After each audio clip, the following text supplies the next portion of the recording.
Halo teman-teman, kembali lagi dengan aku, Delima Putri. Hari ini aku akan bahas tentang berita hoax dan tidak hoax.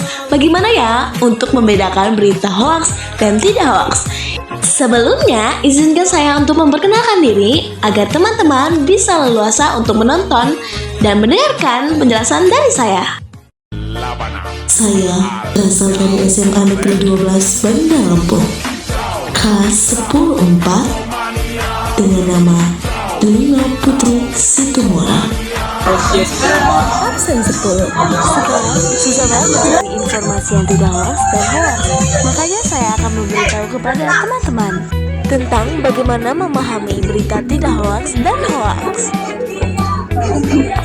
Tahu nggak sih kalian, berita hoax adalah berita yang palsu atau berita yang bohong yang sengaja dibuat untuk menyesatkan, menipu, dan membuat orang panik. Berita yang tidak hoax adalah berita yang benar, berdasarkan fakta, dan dapat dipercaya oleh sumber yang jelas. Gimana ya caranya membedain yang tidak hoax dan hoax? Jadi ciri-ciri berita yang hoax adalah judulnya terlalu berlebihan dan kadang isinya tuh buat kita marah. Sumber tidak jelas, tidak ada bukti atau data yang kuat, dan meminta langsung untuk disebarkan. Sedangkan ciri-ciri berita tidak hoax adalah sumber dari media yang terpercaya, isi berita sesuai fakta, ada data, dukung, terbukti. Bahasa yang digunakan netral, bisa dicek kebenarannya melalui media. Program nasional makan bergizi gratis di tingkat sekolah dasar di Kota Pangkal Pinang mulai dilaksanakan hari ini. Di tingkat sekolah dasar di Kota Pangkal Pinang, terdapat 4 sekolah dasar yang serentak menerima MBG dari dapur SPPG City Hall.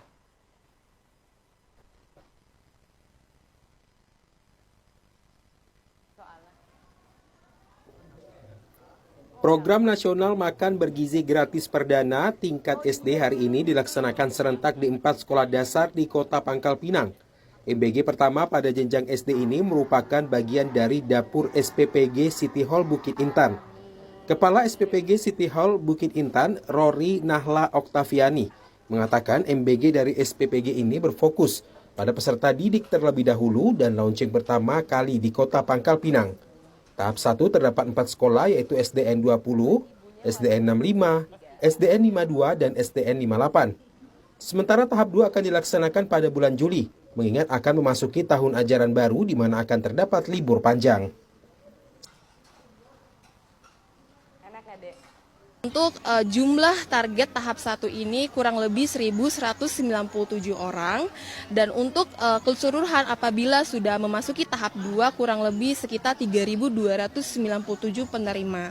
Nah, apabila sudah peserta didik sudah termaksimalkan, sudah menerima, maka baru kita tambahkan untuk peserta non peserta didik atau non siswa.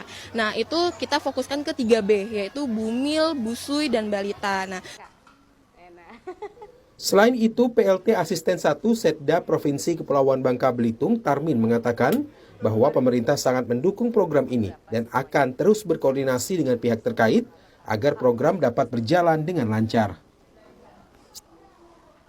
Bagi kita di pemerintah daerah, kita akan, apalagi Pak Gubernur ya, Pak Gubernur itu adalah selaku wakil pemerintah pusat di daerah, akan sangat mendukung program ini bekerjasama dengan pemerintah kabupaten kota yang ada di Bangka Belitung dan juga pihak-pihak terkait lainnya untuk artinya mensukseskan program makan gizi gratis ini. di bawah 200 tapi ya. Tahap 2 MBG Dapur SPPG City Hall Bukit Intan akan dilakukan penambahan pada jenjang SMP dan SMA. SMP akan diadakan pada SMPN 6 dan SMPN 10 Pangkal Pinang. Kemudian SMA akan dilaksanakan pada SMA N2 Pangkal Pinang. Dari Kota Pangkal Pinang, Tim Liputan TVRI Bangka Belitung melaporkan.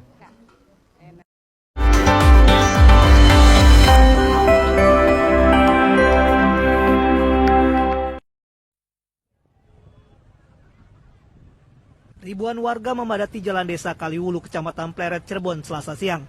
Warga yang berasal dari berbagai desa ini mendatangi acara syukuran setelah mendapat informasi dari media sosial soal bagi-bagi uang sejumlah 20 juta rupiah. Namun informasi yang beredar di media sosial itu merupakan kabar bohong atau hoax. Keluarga yang menggelar acara syukuran menyatakan tidak ada bagi-bagi uang sebesar 20 juta rupiah. Mereka hanya akan membagikan uang sebesar 2 juta rupiah saja. Tapi melihat banyaknya warga yang datang, acara bagi-bagi uang pun ditunda. Ditundanya bagi-bagi uang ini membuat warga yang datang merasa kecewa. Dicurahin, bukan dibagiin, nggak apa. Tahu-tahu lagi gini, jadi gimana? Nggak tanggung jawab orangnya. Katanya suratnya berapa katanya Bu? 20 juta. Di Facebook tuh ngomongnya begitu. Makanya Ya, dan masukin, ada foto. makanya Ibu kesini. Ya, Ya syukuran aja Kang. Jadi syukuran haul orang tua. Itu kan tujuannya kan dari keluarga yang meninggal, anak-anaknya itu kan supaya silaturahminya kan lebih kental lagi, tujuannya itu sih. Kan kumpul semua dari jauh, dari mana kan jauh. Kumpul semua, tujuannya begitu Pak. Nah di samping itu, ya di samping keluarga sama masyarakat, nah itu surahkan sedikit gitu tuh maksudnya. Nah kalau saya seperti ini, di luar dugaan. Di luar dugaan. Karena prediksi beredar Ya seperti itulah, ya seperti itu Pak. Jadi mohon maaf. Rencananya keluarga yang mengadakan syukuran akan menyerahkan uang senilai 2 juta rupiah kepada pihak desa untuk dibagikan kepada warga yang membutuhkan. Maruli Habibi melaporkan dari Cirebon, Jawa Barat. Berita hoaks berisi kebohongan, sedangkan berita tidak hoaks berisi tentang kebenaran. Berita hoaks bertujuan untuk menipu, sedangkan berita tidak hoaks bertujuan untuk memberikan informasi yang benar. Berita hoaks berisi tidak jelas, sedangkan berita tidak hoaks berisi dari sumber yang jelas. Sekarang, teman-teman harus pandai memilih antara informasi yang benar dan tidak benar. Apalagi, teman-teman harus cerdik dalam memahami berita yang tidak hoax dan hoax. Nah, sekarang teman-teman sudah tahu kan apa perbedaan dari berita tidak hoax dan hoax. Terima kasih.